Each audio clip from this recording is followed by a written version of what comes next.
My ladies, gentles, in you come, and those who are neither, all or some. Come hither all such tales to hear of misrule, magic, flight, and fear, of things that unleash pandemonium, and heroes to defend us from them. And for those who thusly need informing, in the show notes you'll find content warnings. So cautioned, audience, come with me to the Pantaloon Society.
Episode 11.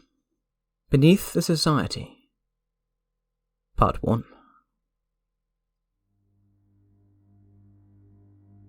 Veronica? Veronica! Oh. Is she? Yeah.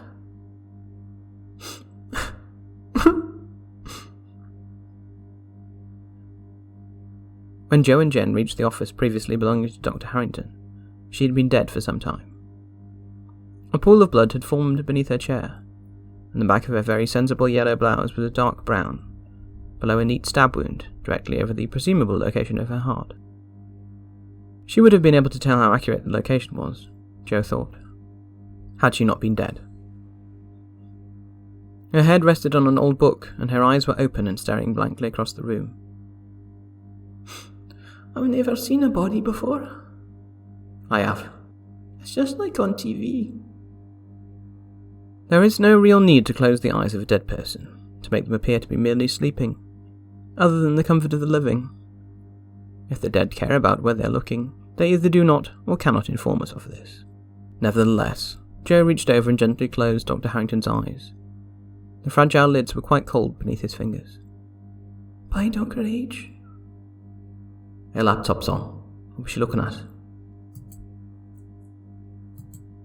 Case files from the clown killer, like she said on the answer phone message. Where's the book?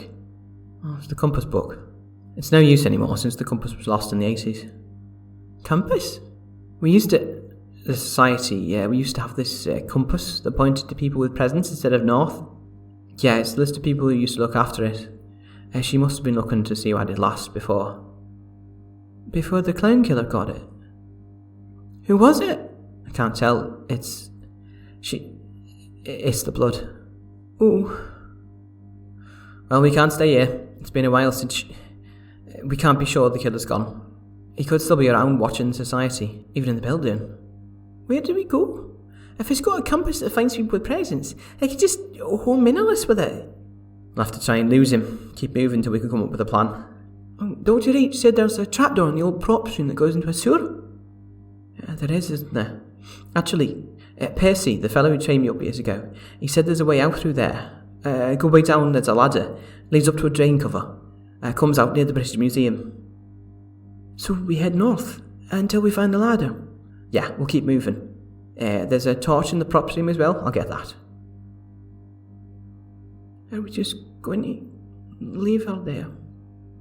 Like that? No, you're right. Joe awkwardly picked up Dr. Harrington's body.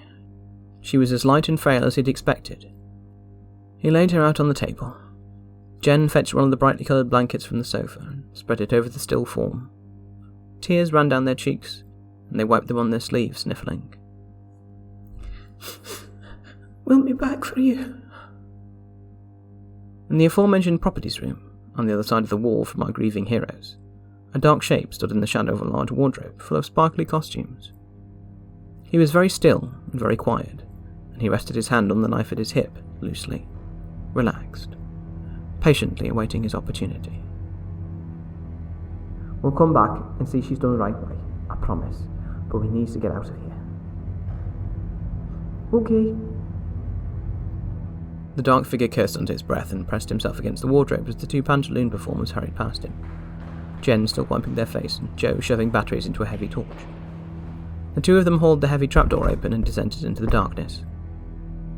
The dark figure waited a minute or so until he could be sure his prey had moved a good distance away from the trapdoor underground. He calmly took a swig from a water bottle on his other hip and followed them down beneath the society.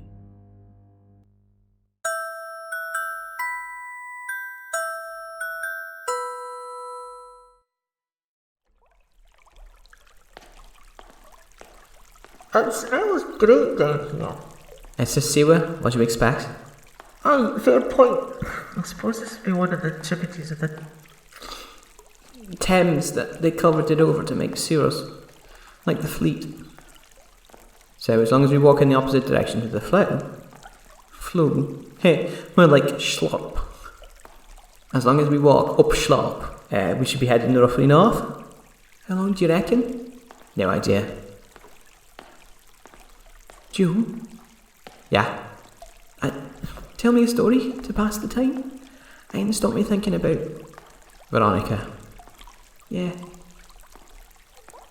What kind of story? Oh, I don't know. Your life story. Really? I was half kidding, but alright, yeah. Where should I start? I'm from Liverpool. Really? I'd never have guessed. Watch it, you. Bootle, actually, between Anfield and the mouth of Mersey. Parents were Methodists, Mum was raised that way, but Dad used to drink and get into trouble when he was younger. He cleaned his act up and started going to the Naked Mission. Lovely building that. Yellow and orange brickwork, like a palace inside. Did it up with lottery money recently. So, we never had a drink in the house, and to be honest, I don't like it much. I've tried it, don't see the appeal. I've got an elder sister, Annie, and younger brother, Stevie. That's right, I'm the middle child, could you tell? Nah, I'm an only child myself. Stevie died in a car accident back in the 90s. He did drink. I guess it skipped me and Annie and went to him. I'm sorry. It is what it is. Annie's still with us. She used to manage a supermarket in Manchester before she retired. I've got 2 nieces by her and the eldest has their own kids now. Send them birthday cards when I remember. The 2 a visit, I reckon, if we survive this. We were tight when we was kids. Annie, Stevie and me. Sounds nice. Big family. Yeah, it does sound that way, doesn't it? But just because Dad did drink doesn't mean he was a great person. Back then you could treat your wife and kids a lot worse than you can today. Especially if everyone thinks you're a good sort who goes to church. He used to quote the Bible. He that spareth his rod hateth his son, but he that loveth him chasteneth him betimes. Proverbs. Yeah, one of them. But honestly, that was pretty normal back then. Most people felt the back of their dad's hand if they cheeked him or something. Stevie did. A lot more than me or Annie. He was a wild one, Stevie. It was because of him I used my present the first time. What happened? Dad was angry at him. Something stupid. I think he lost his school tie. And he was yelling at Stevie, and Stevie was stood in the corner of the living room, and I just wanted him to stop. To leave Stevie alone, and I kinda reached into his head, and I said, Dad? And I told a joke. Don't even remember properly what it was. Might have been a knock-knock joke. He loved those. And suddenly he started laughing, like he couldn't stop himself. Stevie didn't know what was going on. Dad had to leave the room. By the time he'd calmed down, the tie didn't matter anymore. I didn't even get into trouble for distracting him. Stevie thanked me afterwards. He thought I'd just done something random to get Dad to leave him alone, which I kinda did. Once I realised I could do it, did it all the time. I was always a bit of a joker, so it wasn't surprising. I didn't get bullied at school myself. I was big even as a kid. People thought I was stupid and didn't bother me. But sometimes I'd stop kids picking on other kids. Nobody noticed. They just thought it was funny and good at calming people down. You'll notice when you work for the society, people come across weird stuff and they mostly rationalise it away and forget about it. Or they go conspiracy nut or religious about it. The last kind can be bad, but most people are the rationalise it away kind. Sick of the light, dodgy curry, whatever. Where was I? School, stopping bullies. Yeah, I never finished school. Why not? You like this? I ran off to join the circus. You never? I did. It got to be too much at home. Annie got married and left, and Stevie started rebelling. I couldn't stand the shouting anymore. I thought, I'm funny. I'll be a clown. It was good, the circus. Like my family, but different. Less, what's the word? When you say one thing and you do something else. Lying? No, like saying you're a good Christian and being a nice... Oh, hypocrisy. Yeah, less hypocrisy. Just lots of folks all working together to make the show happen. People like me as well who didn't want to be at home anymore. I went all around the UK and onto the continent with that circus. Then one year we came back to the northwest, St Helens I think it was, and ran into one of my mum's friends. She said Dad had died. Heart attack, a few years back. So I went home. Mum cried when she opened the door. She thought I was dead. Aww. After she cried, she was angry. And then she phoned Annie and told her, and she cried as well. Did you stick her in? Yeah, I didn't want to leave Mum on her own anymore. So yeah, I stayed in Bootle. I got jobs on seafronts up and down the coast. Sometimes as far as Blackpool in the summer. Did a bit of clowning, bit of waitering, bit of selling cheap tat. Sometimes I worked on the rides. Bought an old Punch and Judy, did it up in my mum's backyard. Got gold paint all over her dahlias.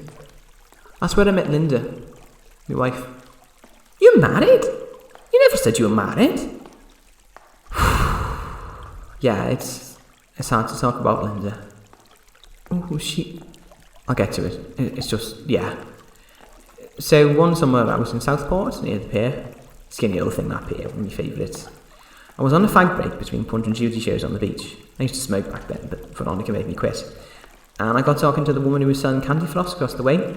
She was a right sarky cow. We got on like a house on fire. The next day she was there at the same time. She told me later she was hoping to run into me again. Next day she wasn't. Day after that she was.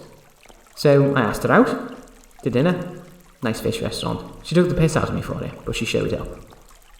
We started going out. I went home at the end of summer, but I visited her loads and phoned her nearly every day. Mum got annoyed about the phone bill. Eventually she moved down to Bootle and we got a place a couple of streets away from Mum. We got married in Southport. Mum cried. Annie's eldest was the ring bearer. Linda's wedding dress had to be let out a bit. She was already starting to show. Couldn't wait, eh? Yeah, I was happy. Life was good. I had a home and a family and a baby on the way. Are you okay? Old memories. This isn't going to have a happy ending, is it? I was working, not far from home, on the Wirral somewhere, and it was the evening. I popped off to do an errand and left the Punch and Judy booth for 5 minutes.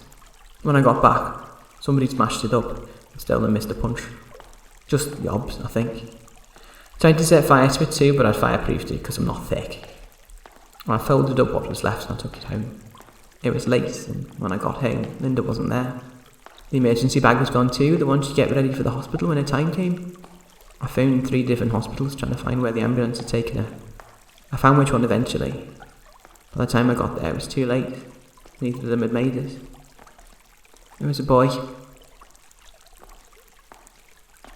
I'm sorry. It was a long time ago now. I tried to stay a while after the funeral, but I couldn't be in the house. Everything reminded me of Linda. Mum was getting on, so she decided to move in with Annie. I packed up and left again. Found a carnival, went on the road, gave up and all that, pretty much. Love, family. Some people get that, I guess. Not me. Nobody since? There was someone I got close to. Years later, I was with the circus again. Me and the big cat tamer, Tony. We shared a caravan for a while and we got pretty close. There were a couple of times when he was drunk and I was lonely. We messed about. Really? Yeah, doesn't bother me. He bought in a storm, you know. George, you buy? Maybe. Do I get one of them flags? It's pink, purple and blue. Nah, I don't like it. Can I have one of the others? The rainbow one covers all sorts. I'll do. I like rainbows. Anyway, I've gone from place to place since then. I don't go back to Bootle though. Hurts too much. Next circus I was with, I left due to creative differences, by which I mean the manager who took over was a prat. And what did Veronica say?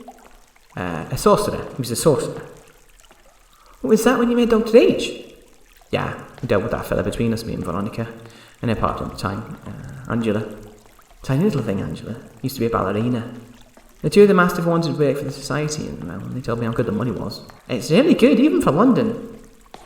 Commensurate with the risk, Veronica always said. So, when I was first working with the society, I got assigned to partner with Percy. He was a Punch and Judy professor from the old families from the Western Supermare. We should have passed that ladder by now. Have we missed it? Maybe. Let me check my phone. Does that work underground? Seems to, yeah. We're well past where you said it should be. British Museum's back there. I'll have to go back. But what if the clown killer's back there? Can't know that. Alright, back we go. Keep an eye on your phone, will you? See it when we get close. Sure. It's your turn. What? Life story, don't mind. Huh. Okay. Once upon a time, in Milgary, there was a little person who lived... No, actually, I'll go earlier. Once upon a time, two people met studying law at Glasgow. One of them was called Grace, and she was half Scots and half Ghanaian. Her pa was in the Navy, and one day he brought a wife home from the Gold Coast and shocked the neighbourhood. Granny and Cassie's family were weavers. Her pa used to weave the cloth called kente. It's this beautiful red and gold and green stuff. They make it in long strips and sew it together. People wear it for weddings and special occasions these days, but it used to be for royalty. Granny's part, I think he upset the wrong person or he got caught up in something and killed. Whatever it was, she had to look after herself. She met Granda when he was on shore leave in Ghana, that's all I know. I think something odd might have happened there, maybe dodgy, maybe weird, like pantaloon weird. They never liked to talk about why Granny left home. Anyway, they were both really, really religious, and there are a lot of crosses around their house. That's how Mum was raised too. The other of his two law students was called Peter, like his father, and my granddad. He left Beirut because... there was a civil war in Lebanon between the Christians and the Muslims, but it was more complicated than that. It went on a long time, lots of interference with the West, obviously overspill from Israel and Palestine. It's always complicated, and I don't really get all of it. Grandad was a Christian, and I think they were pretty much running the government for a long time. The Christians, not Grandad. Anyway, for some reason he had to get out. He had relatives in Scotland, so he came here. Changed his name. Actually, there's a story there. It's why my name's McIntyre, not something Arabic. Grandad decided he was going to stay in Scotland, so he wanted to change his name. I think partly he wanted to make Scotland his home, and partly he wanted his kids, my part was his oldest, to fit in better. So he wrote to a whole bunch of clan chieftains asking to be adopted in the clan, since he's had to leave his home and find a new one. Most of them didn't reply, a couple sent a polite no, and only one sent back this huge letter talking about hanging clearances and how he had to leave the place he grew up himself, and he said he discussed it with the clan elders and they said yes. He accepted the allegiance offered. That was the chief of the McIntyres. Aye, I sent the certificate. Grandad used to keep it over the mantelpiece in a fancy frame, and he changed his name to Peter McIntyre, married a Scots girl, and he named his eldest son Peter McIntyre too, told him he had to study in Scotland. He even bought a cottage up near Glen Knowe in Argyllshire. We used to go there for holidays. I went kayaking on the River Orr once, I fell in. I'm no good with a paddle. Anyway, I'm skipping ahead. Ma and Pa met at uni and got married after they both finished their training. And then they had me a few years later, which, if I'm honest, might have been a bit of a mistake for them. What? Why? Well, I think I was not the sort of kid they expected. They're very respectable. Ma's family are very Christian, and Grandad tried maybe too hard to be as Scottish as he could possibly be. And so it's like when you feel like you don't really belong anywhere, you try to fit in so hard. Pa ignored anything that was inconvenient. I was really inconvenient. I talked in church, I didn't like school, I didn't like it when they dressed me up in little girly dresses, I didn't want to play quietly with dolls. They could afford au pairs and nannies because they were both lawyers, so we got left with them. Some are nice and some are just mean.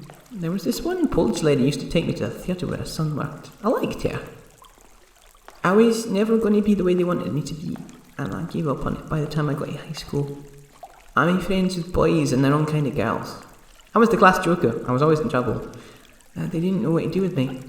They tried to find nice kids for me to be friends with, but they just thought I was weird. And I knew I was weird, because of my present. I always knew inside there was something wrong with me. There's nothing wrong with you. You sure? You don't know where it comes from. Ma said it came from the devil. What if it is from the devil? Joe stopped and put his hand on the wall, checking for something. Where are we? Oh, my phone. Yeah, not far, I think. Right, let's keep going. You want my honest opinion about the devil stuff? Yeah, I reckon it's science. It's just science we don't know yet. There'll turn out to be an explanation. Joe, I've met a puka. I've seen weird stuff too, Jen. We used to think the plague was a punishment from God, didn't we? Now we know it's a bug. I think it's a bacterium. Yeah, that. Comes from Mongolian marmots. That's why it's illegal to eat marmots in Mongolia. Is it now? Yeah. Anyway, like I was saying, my ma definitely said my present was from the devil. I learned how to do it when I was really small, before I knew there was anything weird about it. I thought it was just something you could do, some people can bend their fingers backwards or wiggle their ears. Ma came in one day and I was making my teddies dance together and she absolutely freaked out. She made me pray with her for an hour and maybe promised never to do it again. But she wasn't surprised, she was more like something she was hoping wouldn't happen had happened, and now she had to do her best to hide it. I'm lucky mine isn't obvious. I think my dad suspected something was off, but he couldn't be sure. Yeah, mine is hard to miss when I use it, so I just stopped doing it in front of her. I tried to be good, I tried to be what they wanted, but I just couldn't. Couldn't be normal, couldn't be well behaved, couldn't be a girl. Some of the wrong kind of kids I made friends with in high school were queer, and I learned stuff from them. I went on the internet, found out there were more genders than just boy and girl, and I tried to tell my parents, but Pa ignored it, and more. For her it was just more sign that I was letting the devil in my heart. One day when I was about 14, I was trying to decide what GCSEs I wanted to do. Let me guess, you wanted to do theatre? I've got it, and music. Ma didn't like it. Told me I had to do maths or science. I absolutely lost it. What did you do? I made the crucifix on the wall come alive. Oof. Yeah, it was pretty blasphemous and nasty. I'm not surprised she threw me out. After I was hiding in my room and Pa came up and he said I was going to go and live with Auntie Aqua in London. That was my sister. Her name's Aqua, but English people don't bother trying to say things right. Sorry, but you don't. Ha! Nah, you're right. I was scared because Ma didn't talk much about Auntie Aqua, so I didn't know what to expect. She moved to London before I was even born, but it turned out her and Ma were completely different. I love Auntie Aqua and all my cousins, all four of them. The minute I got to her house, she gave me a massive hug and then loads of food. Ma didn't cook much, she was too busy, and all the old pears and stuff, it was a bit patchy with them. Polish lady was good, but Auntie Aqua made these massive pots of rice and plantain and meat, Ghanaian food, and she had loads of friends over all the time laughing in the kitchen. And my cousins, their friends were over all the time too, and there were usually a couple of foster kids around. I was much happier there. I couldn't be completely honest about everything, but at least I could say I wanted to do theatre and clowning and stuff. Auntie had this old record player and a collection of records. I used to listen to them, and I started buying my own records too, weird stuff. You remember what you sang to me in Windsor? Yeah, came out of you. What was it? It's from an opera called The Immortal Hour, which was based on a play written by this mad occultist fellow who pretended to be a Hebridean woman called Fiona MacLeod. I found the record in a junk shop in Edinburgh. It's about this fae, the Dark Fool, who bewitches a fairy woman to get her home so she can marry the High King of Ireland. Does it all go wrong? Aye. Usually does in them stories. Yeah, I used to listen to it over and over. I almost wore it out. I wondered if I was some sort of lost fairy, a changeling child. I still do. That would explain a lot. It would. So yeah, Auntie Aqua let me do music and theatre GCSEs and do summer classes in acrobatics, even though I'm pretty sure her and Uncle Jimmy had the stretch to afford it with so many kids around needing stuff paid for. I left after I finished my GCSEs. I didn't want to do A-levels, and honestly, it was nice there, but I never really felt at home, you know? Yeah, I get it. Yeah, I guess you would. Hey, is that a ladder? Yeah, that's the one. Finally, get some light on me. There was indeed a ladder, in a shadowy alcove just off the side of the sewer, half obscured by fallen yellow Victorian brickwork. Quick as a flash, Jen slipped through the gap and started up the rusty metal ladder. Near the top, they found a metal hatch. They pushed at it. It did not move. How do I get it open? I thought you just pushed this. I won't budge. Can you try? Hang on, let me squeeze through. Joe slid his bulky frame through the gap and past where Jen was waiting, hauled himself up the ladder. He put his shoulder up against the hatch above him and pushed. The ladder beneath him made an unpleasant squeaking noise, but the hatch still did not move. He climbed back down, the bottom of his stomach sinking. Yeah, that's stuck alright. What do we do now? Let me think.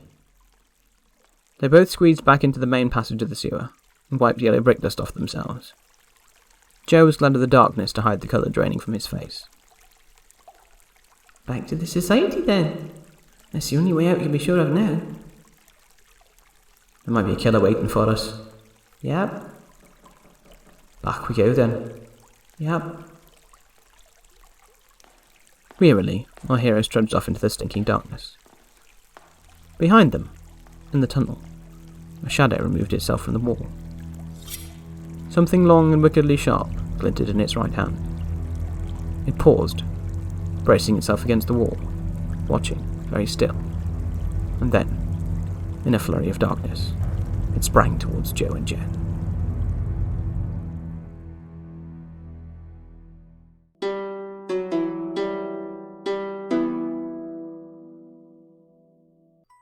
The Pantaloon Society is a Cytogram Hair production by Lou Sutcliffe, AM pronouns, distributed under a Creative Commons Attribution 4.0 International License. This episode used sounds from freesound.org. For full accreditation, content warnings and transcripts, please see the show notes. To be kept up to date on the show, please do follow on Twitter @Pantaloonsock. Farewell, dear audience, and thank you for listening.